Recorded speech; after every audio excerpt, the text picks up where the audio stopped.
If you are suffering, you don't know yourself yet. You think you know yourself. You think you know that this thing you did, or this personality flaw you have, or this physical flaw you might exhibit is a reason for you to not be perfect. You may think that all of these flaws you supposedly have are actually flaws. If you're suffering, there's a part of you that is a know-it-all. You think you know everything. In the moment I say this, you're probably thinking, no, I know that I don't know everything. No one knows everything. But you do think you know everything about yourself. You do think that you know what you should or shouldn't be. You do think that such situation happened and I'm such an idiot because of it. Or there's something wrong with me because I'm not like this person or that person. You think that your own originality is a disease rather than a gift. Because it might not meet someone's expectations around you, or it may not meet your own expectations. The problem with this is that when you have expectations about what you should be, you're not allowing your true nature to emerge, which is very magical and has a very magical experience attached to it. It's amazing how powerful your thoughts can be in diminishing your own heavenly experience of life. You can keep yourself trapped in a prison of pain and suffering just by thinking a certain way about yourself. Just by thinking that you are not enough as you are not smart enough, good looking enough, you're not original enough, you're not talented enough. All of these thoughts are preventing your real talent and your real power and your real happiness from emerging. Because you're saying, I don't want that. I know already everything I need to know about myself. I'm an idiot, I'm a shit, there's something wrong with me, and you have condemned yourself. You might not admit this to anyone else. This might not be admitted to anyone around you. In fact, you might actually look successful to many people around you. But if you are suffering, there is somewhere inside where you have done this, where you have condemned yourself and said, I am not enough as I am.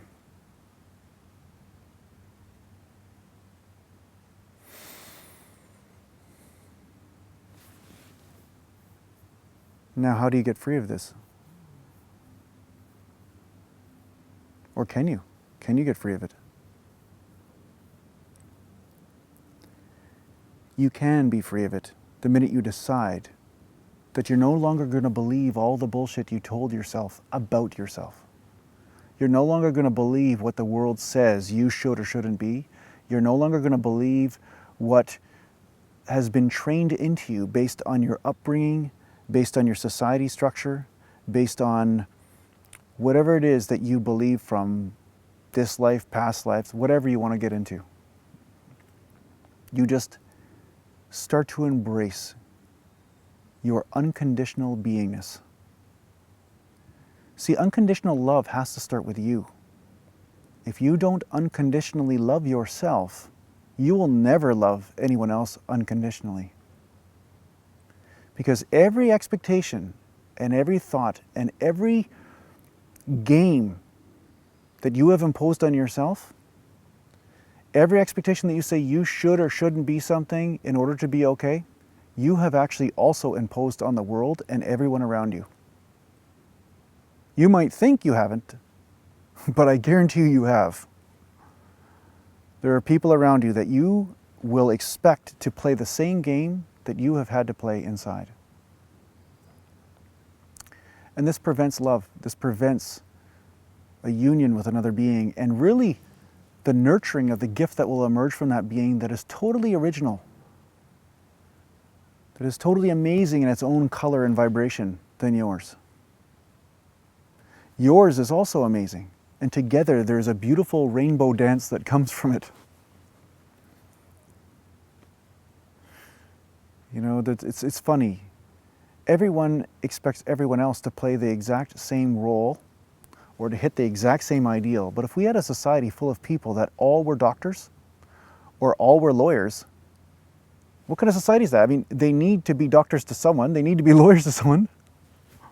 I mean, you could take it to another level. If everyone has to be a billionaire or a multi-billionaire, how would this work? I mean, there's only so much money in the world, there's only so much currency, only so much resources.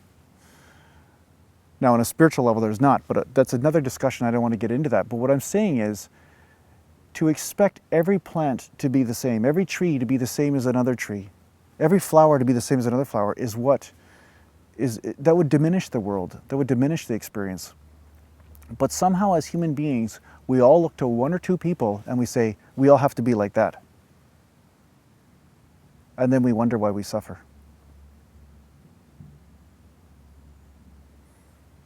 You must be with what is. And that means being with you as you are, without judgment. The whole thou shalt not judge thing has to do with you judging yourself. If you judge yourself, you are not allowing the free flow of some pretty amazing creativity that can come through. Joy and creativity are linked. The more joyful you are, the easier it will be for you to be creative. I mean, there are some people that have been creative through pain and stuff, but this is not a sustainable creativity. The creativity that would have more of its own power and own Shakti and own energy behind is the joyful type. The joyful exploration of yourself and of the universe and of everything as it is. So if you are suffering, you don't know yourself yet. You think you know, and you have judged all of your beautiful gifts away because you believe someone or something that knows nothing about you either.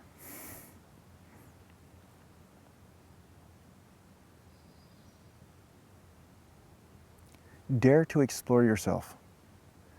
Dare to allow yourself to be. And along the way, you'll have challenges. There will be emotions that come up. Emotions of doubt, emotions of grief. There will be the second guessing that happens. This is totally normal. But don't believe those energies. Still allow yourself to be you. There's no such thing as fixing perfection. And all of the sages and gurus have said, you are perfect. There is no fixing. It's just the eternal fixing that you think you should be doing. That's what's causing the problem. That's what's stifling your own evolution towards realizing your own perfection. That's what this evolution is about, is the realization that you are already perfect. It's not about fixing you and making you perfect. It's not about changing your body around, making you walk on water, all this stuff. It's about you realizing that there is nothing in you that needs fixing. And then by default, there is a very real experience that comes with that. And that experience benefits everyone, not just you.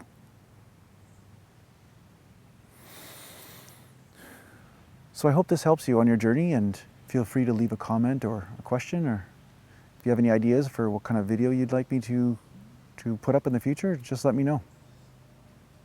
Take care for now.